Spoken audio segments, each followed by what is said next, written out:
Allahümme salli ala Muhammedin ve ali Muhammed. Bismillahirrahmanirrahim. Elhamdülillahi Rabbil alemin. Ve bihi nesta'in ve huve hayrun nasirin vel mu'in. Amma ba'd. Ramazan ayı rəhmət ayıdır. Ramazan ayı məğfirət, bərəkət dolu bir aydır. Bu elə bir aydır ki, bu ayda edilən əməllərin savabı 2 qat olar. Ramazan ayı elə bir aydır ki, bu ayda Qur'an-ı Kərimdən bir ayə oxumaq, digər ayda Qur'anı xətm etməyə bərabərdir. Bu ay elə bir aydır ki, günahlardan bağışlanmaq ayıdır. Bu ayın gündüzləri digər ayın gündüzlərindən daha fəzilətli, gecələri digər ayın gecələrindən daha fəzilətlidir. Ramazan ayının 27-ci günündəyik. Bugünün duasında biz Allah'tan isteyirik. Allahümme rzuqni fihi fadlə leylətil qadr. İlahi, bugün məni Qədr gecəsinin fəziləti ilə ruziləndir. Bu ayda elə bir gecə var ki, Qur'an onu Qədr gecəsi adlandırır. Və eyni zamanda Qur'anın dili ilə desək, bu gecə 1000 aydan daha xeyirlidir. 1000 ay, yəni 83 ildən çox ilə bərabərdir.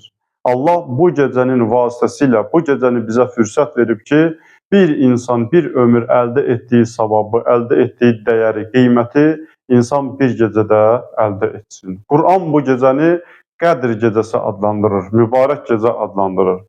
Buyurur, İnna ənzəlnahu fi leylətin mübarəkətin. Duxan surəsinin 3-cü ayəsində Allah buyurur, biz onu, yəni Qur'anı mübarək bir gecədə nazil etdik. Və Qur'an bu gecəni 1000 aydan üstün deyir. Leylətul Qədri xeyrun min əlfi şəhr. Qədr surəsinin 3-cü ayəsində Allah buyurur, Qədr gecəsi 1000 aydan daha xeyirlidir. Qədr gecəsi Ramazan ayının adətən hədislərdə var ki, Peyğəmbər Ramazan ayının son 10 gününü əhya saxlayardı, Qədr gecəsini qeyd edərdi. Qədr gecəsi tövbələrin qəbul olduğu bir gecədir. Günahların bağışlanması üçün bir fürsətdir. Bu gecənin üstün, gözəl, fəzilətli əməllərindən də biri Əstəğfirullah Rabbi və ətubu iləh. 100 dəfə bu zikri demək. Yəni ilahi, səndən günahlarımın bağışlanmasını istəyirəm. Əstəğfirullah, ilahi səndən günahlarımın bağışlanmasını istəyirəm. Və ətubu iləh və sənə tərəf dönürəm, sənə tərəf qayıdıram. Sonra oxuyuruq وَسَيِّرْ umuri fihi minəl usri iləl yusr. İlahi, bugün mənim çətin işlərimin çətinliklərini asanlığa doğru yönəl. Yəni çətin işlərimi asanlaşdır. Çox hallarda insanlar bir çətinliklə üzləşəndə, bir müsibətlə üzləşəndə səbirli olmağı, dözüm göstərməyi bacarmırlar. Allaha üsyan edirlər, asi olurlar. Çətinliklər insan üçün, imanını göstərmək üçün, imanında sabit qalmaq üçün, imanının qiymətini bilmək üçün, imanının dəyərini ölçmək üçün çətinliklərdir, müsibətlərdir, bəlalardır, bir fürsətdir ki, insan çətinliklə, müsibətlə, bir bəla ilə öz imanını bilər, öz imanının qədrini, dəyərini bilər ki, o hansı imana sahibdir. İnsan çətinliklərlə üzləşdikdə özünü tanıyır, özünün həqiqətini dərk edir, özünün kimliyini tanıyır ki, ilahi, mən sənə iman gətirmişəm, sənin buyurduqlarına iman gətirmişəm, Peyğəmbərinə iman gətirmişəm, sənin buyurduqlarına əməl edirəm. Amma bir çətinlik baş verəndə artıq insan Allaha üsyan edirsə, bu imanın həqiqətindən, o həqiqət olmadığından, yəni imanın zəifliyindən xəbər verir. Ona görə çətinliklər, müsibətlər, bəlalar insanı özünə tanıdır. İnsanı özünə aydınlaşdırır ki, sən yəni imanda hansı məqamdasan, yəni imanın nə dərəcədə doğrudur.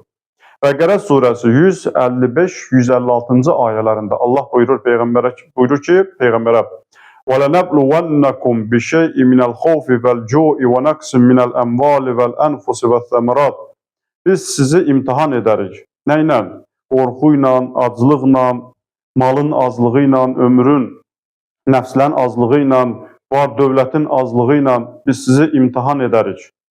وَبَشِّرِ sabirin. Bu imtihandan üzü ağ çıxanlara, ya Rasulum, səbir ver. Yəni bu imtihanların müqabilində dözüm göstərən, səbir göstərən, Allaha asi olmayanlara müjdə ver. Və bəşşiris sabirin, səbr edənlərə müjdə ver.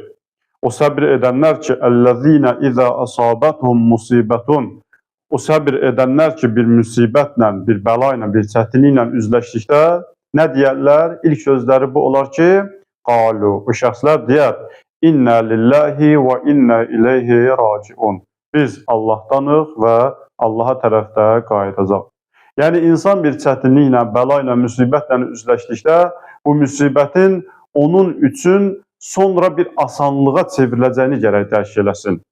Quran-ı Kərimdə Şəhr surəsinin 5-6-cı ayəsində Allah Teala buyurur, فَإِنَّ مَعَ الْعُسْرِ يُسْرًا. Həqiqətən, hər bir çətinliklə bərabər asanlıq da var.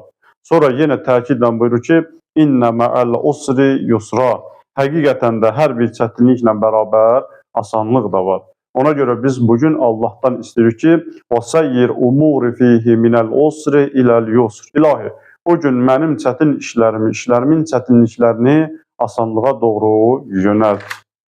Sonra oxuyuruq ki, وَقْبَلْ مَعَاذِرِ وَحُطَّ عَنِّيَ الذَّنْبِ وَالْوِزْرِ. İlahi, bugün mənim üzrümü qəbul et və günah yükümü üstündən götür. İnsan bəzən olur ki, bir günah işi görəndə, bir haram işi görəndə bunu qəsdən eləmir. Yəni, o əməlin haram olduğunu dərk eləmir. Xəta üzündən eləyir, cəhaləti üzündən eləyir, bilməməzlikdən eləyir. Bu da insan üçün üzr sayılır. Biri var, insan günahın günah olduğunu bilir. Allah onu haram buyurduğunu bilir. Peyğəmbər bizi o əməldən nəhi etdiyini bilir və bunu dərk edə o günahı edirsə, bu onun üçün üzr sayılmaz. Amma insan onun haram olduğu haqqında məlumatı yox, bir günah olduğunu bilmir və yaxud da ki, üzr cəhətdən bilir, xətalı da olduğunu, xəta cəhətindən eləyir, səhvən eləyir, qəsdən eləmirsə, bunun etdiyi bu əməl onun üçün üzr sayılır. Ona görə biz deyir ki, ilahi, vəqbəl məaziri, İlahi, mənim üzrümü qəbul et. Yəni, o günahı ki, o xətanı ki, o səhvi ki eləmişəm, bunu xəta üzündən eləmişəm. Bu üzrdür, bunu mənim üzrümü qəbul elə. İnsan etdiyi əmələ görə həm Allahdan üzrünün qəbul olmasını istəyir və eyni zamanda günahından da istiğfar edir. O əməlin günah olduğunu bilir və bir daha o günaha qayıtmır.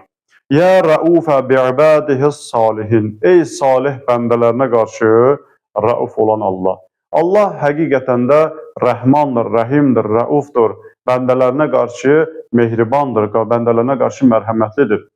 Allahın mərhəmətinin genişliyi, Allahın tövbə qapılarını hər zaman günahkar bəndələrin üzünə açıq olması, bu onu göstərir ki, həqiqətən də Allahın bəndələrinə qarşı olan mərhəməti, bəndələrinə qarşı olan rəhməti gör nə qədər genişdir ki, Allah günahkar bəndələrinə qarşı tövbə qapısını hər zaman açıq qoyur.